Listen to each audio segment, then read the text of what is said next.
আর বঙ্গ TV ঠোঁট polish লাগিয়ে মাথার চুল খুলে ওই মেয়েটাও আর ইন্টারভিউ নিচ্ছে।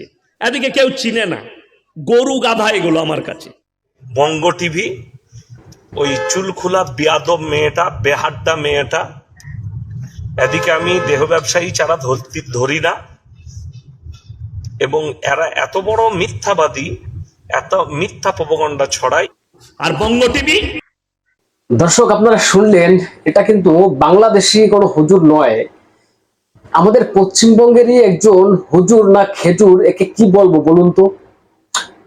একজন ইউটিউবার এবং মহিলা ইউটিউবার সাংবাদিক, যিনি রোজিনা রহমান, বঙ্গ টিভি তার চ্যানেলের নাম। বঙ্গ টিভির পরিচালনাটা করেন এই রোজিনা রহমান। তাকে এরকম ধরনের কুৎসিত ভাষায় আক্রমণ করেছেন একজন হুজুর।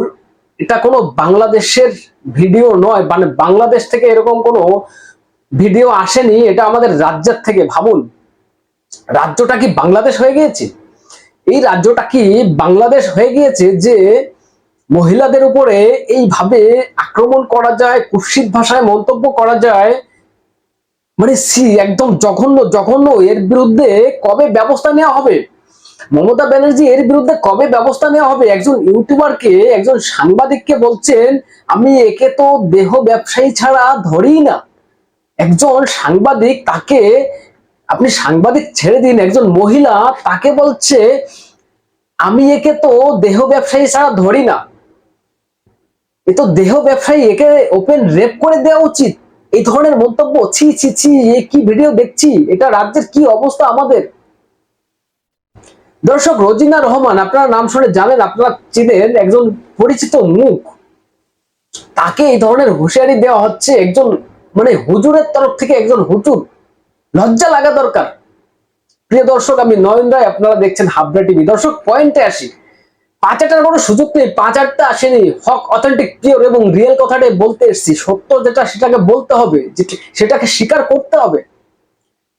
আপনারা জানেন, হাওড়া ট্রেনে, হাওড়া লোকালে যে ঘটনাটা ঘটেছিল, একটা বয়স্ক চাচা একজন মহিলার উপরে যেভাবে মানে তার ভিডিওটা করেছিলেন, বিনা পারমিশনে সেই চাচা সেই মেয়েটার ভিডিও রেকর্ডিং করেছিলেন এবং তার প্রাইভেট পার্ট রেকর্ডিং করে নিয়েছিলেন। এবং সেইগুলো দেখার পরেও সেই মেয়েটা যখন প্রতিবাদ করছিলেন, সেই প্রতিবাদের বিরোধিতা করেছেন এই যারা মুসলিম আছে তারা, যে এটা কোনো অন্যায় না, তাদের চোখে এটা কোনো অন্যায় না।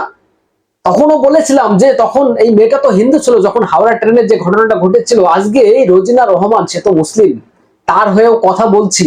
কারণ এটা হিন্দু আর মুসলিমের ব্যাপার না। একটা মহিলা, তার স্বাধীনতা আছে, এটা ভারতবর্ষ, এটা মাথায় রাখতে হবে যে এটা বাংলাদেশ, পাকিস্তান, আফগানিস্তান না যে এটা এখানে জিহাদি ঘোষণা করব এবং আফগানি শাসন চলবে, তালিবানি শাসন এখানে চলছে, এটা কিন্তু না। এটা মাথায় রাখতে হবে। আর যেটা বলতে চাই, যেটা পয়েন্ট, এই হুজুরের বিরুদ্ধে কবে ব্যবস্থা নেবে? মুখ্যমন্ত্রী কি ব্যবস্থা নেবে না? মুখ্যমন্ত্রী তো একটা মহিলা, একটা মহিলা হয়ে একটা মহিলাকে, সে যেই খবর করুক না কেন, রোজিনা রহমান সে যে খবরই করুক না কেন, যাই করুক না কেন, কিন্তু সে একজন মহিলা। তার উপরে যখন এরকম বক্তব্য দেওয়া হচ্ছে, তাকে যখন মানে একজন দেহ ব্যবসায়ী বলা হচ্ছে, তারপরেও মুখ্যমন্ত্রী কেন চুপ করে থাকবেন? দেশে কি আইন নেই? দর্শক, এটাকে মেনে নেওয়া যায় না, এটাকে মেনে নেওয়া যায় না। একজন মহিলা সাংবাদিক রোজিনা, তিনি মানে ফেস টু ফেস গিয়ে খবরটা করেন, আউটডোরে গিয়ে খবরটা করেন, খবরটা তুলে আনেন, যেটা সত্যি সেটা মানুষকে জানান। আর সেটাকে মানে সেটাকে চাপা দেওয়ার জন্য শাসক দলের যারা এরকম করছেন, আমার তো ধারণা যে শাসক দলেরই কেউ খেপিয়ে দিয়েছেন। আপনারা জানেন, কয়েকদিন আগে কোর্ট চত্বরে, সেখানে এই রোজিনাকে হেনস্থা করা হয়েছে এবং তার ক্যামেরাম্যান যিনি ছিলেন তাকে হেনস্থা করা হয়েছে। আর ইনি কি হুজুর বলুন তো? একটা মেয়ে, সে লিপস্টিক পরবে না কি পরবে, হুজুর এরা আবার ফতোয়াচারি করেন যে কোনো মেয়েদের দিকে তাকানো যাবে না। এটা কি যেন বলে ইসলামের বা আইনে নেই যে কোনো মেয়েদের দিকে তাকানো যাবে না, মেয়ে একটু বড় হলে তার দিকে তাকানো যাবে না। আর অথচ এই হুজুর না জানোয়ার, একে কি বলা যায়? একে জানোয়ার, পশু ছাড়া তো কিছু বলা যায় না। আমি তো একে পশু ছাড়া কিছু বলতে পারছি না।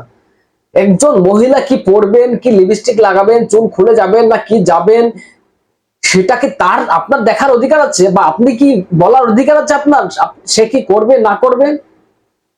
সব থেকে মারাত্মক লেগেছে দর্শক, এই মহিলা যিনি সাংবাদিক রোজিনাকে বলছেন, একে তো আমি দেহ ব্যবসায়ী ছাড়া ধরি না। একজন দেহ ব্যবসায়ী মানে দেশে কি কোনো আইন নেই? দেশে কি কোনো সংবিধান নেই যে একটা মেয়ে ছেলেকে এরকম বলা যায়? এর বিরুদ্ধে কবে ব্যবস্থা নেবে মুখ্যমন্ত্রী? কি এর বিরুদ্ধে ব্যবস্থা নেবে না নাকি? মুখ্যমন্ত্রী কি চোখে দেখতে পাচ্ছেন না? একজন মহিলা মুখ্যমন্ত্রী হয়ে আপনি এগুলো চোখে দেখতে পাচ্ছেন না যে একজন মহিলার উপরে এরকম অত্যাচার করা হচ্ছে, এরকম হুমকি দেওয়া হচ্ছে, তাকে ওপেন ধর্ষণ করে দেওয়া উচিত? দর্শক কি বলবেন? আপনাদের গুরুত্বপূর্ণ মতামত জানাবেন কমেন্টস করে, এবং নজর রাখবেন হাবড়া টিভিতে। চ্যানেলটাকে সাবস্ক্রাইব করে পাশে থাকবেন, সাথে থাকবেন এবং নজর রাখবেন হাবড়া টিভিতে। ধন্যবাদ সবাইকে।